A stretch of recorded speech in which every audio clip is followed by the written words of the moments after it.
welcome to Robert Sports Show. I'm your host, Robert.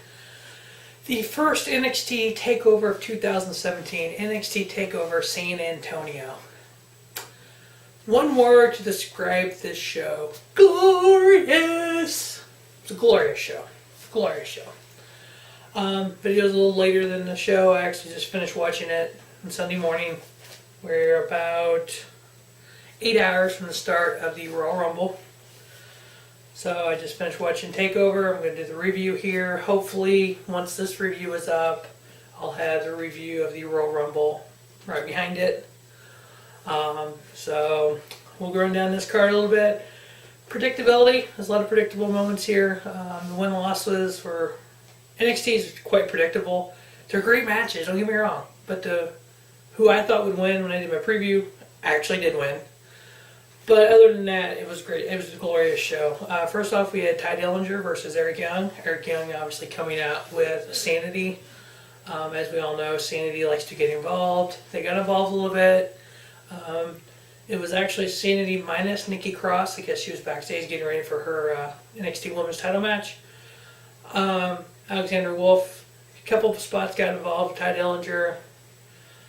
In good match, don't get me wrong. Dillinger held his own. Dillinger is a pretty decent worker. I gave it 3-star. Eric Young getting the pinfall victory. I can really see at the Royal Rumble tonight them kind of finally pulling the trigger on moving Ty Dillinger up. And obviously, you debut a Ty Dillinger at the Royal Rumble. There's only one spot that Ty Dillinger could come into the Royal Rumble. 10, because he's the perfect 10. So I'm going to predict that here now. It is 9:49 Sunday morning, 8 hours before the start of the Royal Rumble pay-per-view. This video should be up after the Rumble. So Eric Young getting the victory over Ty Dillinger. Next match, we had Andre Cien Almas versus Roderick Strong. If you've never seen Roderick Strong in an indie match, we've seen Roderick Strong tonight. I think this is probably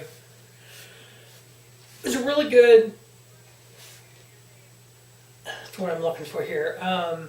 Introduction. If you've never seen Roderick Strong, if this is your first time, hey, who's this guy? Former Ring of Honor World Heavyweight Champion. He one of the greatest wrestlers in the indie circuit. You know, submission based. He can fly. He can do it all. Versus Andre Cien Almas. Actually, this was a letdown to me. I give it 3.25 stars. I was expecting this to be match of the night, and it really wasn't. I don't know if these guys just don't have chemistry or what, but it was kind of a letdown. I'm hoping to see more of it.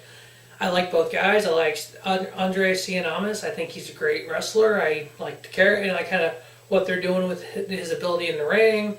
He could be an NXT champion. Roderick Strong could definitely be an NXT champion. I just hope if these guys end up working together in the future or rolling down the line a little bit, they get a little more chemistry. They work on it a little bit more, make the match better. 3.25 star, good match. I liked it. Roddy getting the pinfall victory. Next, we had the NXT tag titles on the line. We had Paul Ellering, Hall of Famer Paul Ellering, and his Authors of Pain, Azar and Rakeen, whatever his name is. Two just big, powerful, dangerous guys. Versus the Cinderella story of NXT, the tag team champions, DIY, Tommaso Ciampa and Johnny Gargano, Johnny Wrestling, two indie guys who came to NXT and made a name for themselves, and were in the Cruiserweight Classic facing each other, put on just an epic match against each other, and here we go. We put on match of the year at NXT Toronto versus the Revival, finally winning the tag titles, and here we are at NXT TakeOver San Antonio, excuse me, against these two behemoth monsters who just blew through the second annual Dusty Rhodes Tag Team Classic Tournament to win. It was a good match. I really think Authors of Pain with the right tag team, like a DIY or TM61 or even the Revival, American Alpha, they can go out and put on a pretty good match. 4-star match. The only downside to this match wasn't really a downside, predictability, because I predicted it in the preview. We have new NXT Tag Team Champions, the Authors of Pain. Azar pins Tommaso Ciampa. Just the way that Ciampa and Gargano were able to kick out of some of these power moves by this powerful team of the Authors of Pain. You knew when they came in and annihilated American Alpha, Chapter 1, as Paul Irving says, and then Chapter 2 was winning the Just Heroes Tag Team Classic, and Chapter 3 was winning the NXT Tag Titles, and Chapter 4 is holding the tag titles forever. The way Ellering does it in the promo package is just amazing. So you kind of knew they were going to win here. Does this mean Ciampa and Gargano moves up? They get a rematch down the line, maybe at TakeOver Orlando? Do they get it before then? Where does this go? Are they going to be in the Rumble tomorrow night? Are they going to come out, during that tag match, the pre-show of the Rumble, and feud with Cesaro and Sheamus, or the Club, or where do they go from here? Are they both going to be on 205 Live, or are they going to do like I suggested and create like the New Japan does with the IWGP Junior Heavyweight titles, Cruiserweight Tag titles, perfect guys for your Cruiserweight Tag titles. You can have New Day in that because of Kofi and Xavier Woods, and then you could still have Big E and Kofi as your Raw Tag titles. Make the big New Day double champions. Just saying, you gotta do WWE Cruiserweight Tag Team Champions. Do it. DIY first ones. So yeah, Authors of Pain, the new NXT tag titles. We'll see where they go from here. Next, we had the Fatal 4-Way Women's title.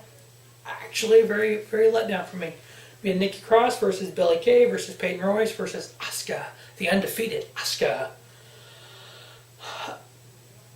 Peyton Royce and Billie Kay, jumped out of the ring to start with, trying to get Nikki Cross and Asuka to go at it. Then they come back in, do a little tag team thing. They were fighting all over the arena. Nikki Cross, Billie Kay, and Peyton Royce all fought up toward the announce table. Billie Kay and Peyton Royce threw Nikki Cross off the announce table down to the little pit area, through a table. You just thought Nikki Cross was dead. I mean, she didn't move. And then they get back and they're going to double team Asuka, but powerful and just as great as Asuka is, there was no tag teaming her. She was able to get the pinfall victory to retain her title over Peyton Royce.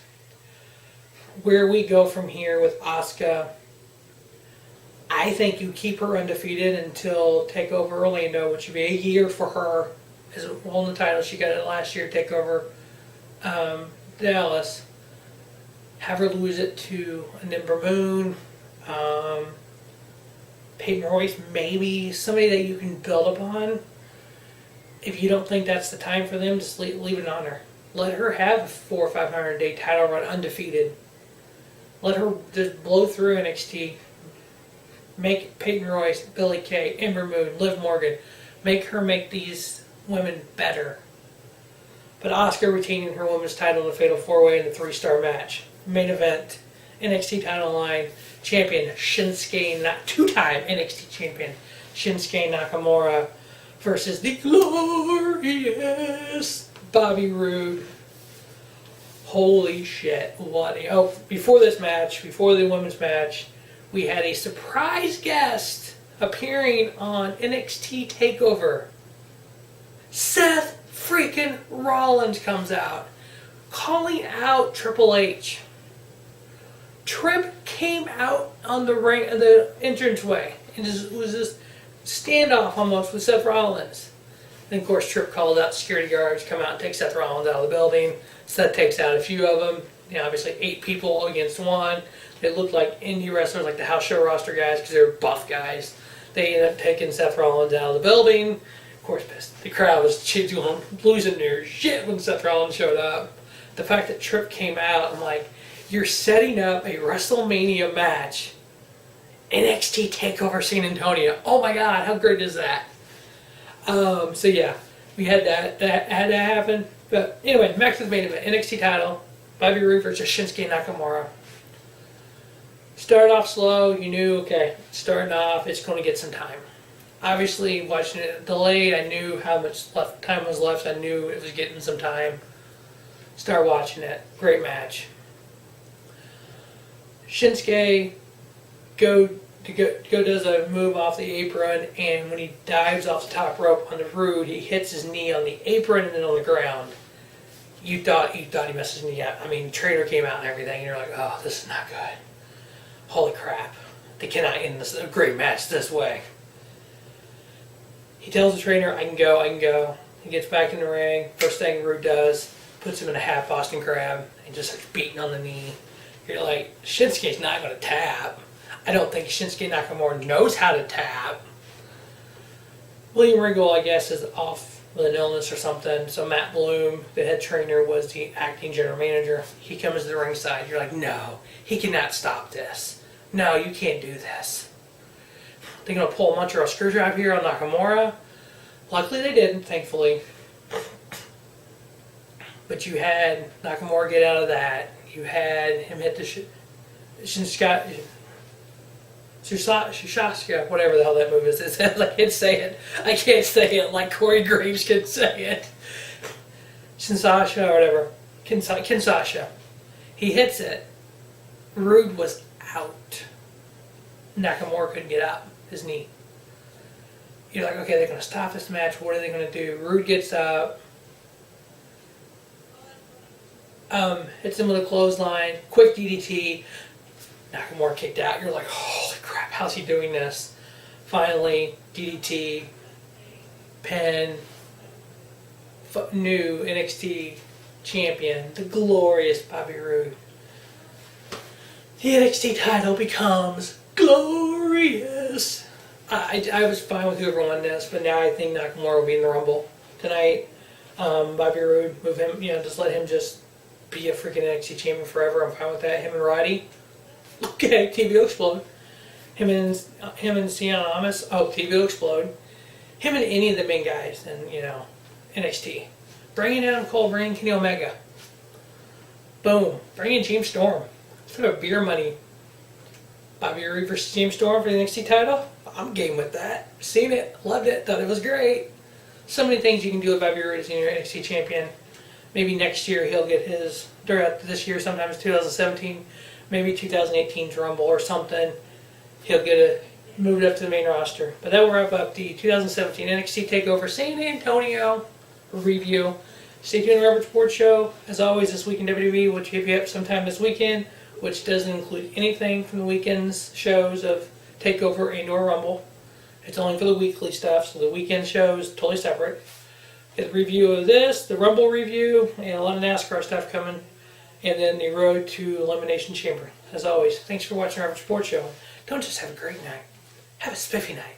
Robert Sports Show, your YouTube leader in sports channel content.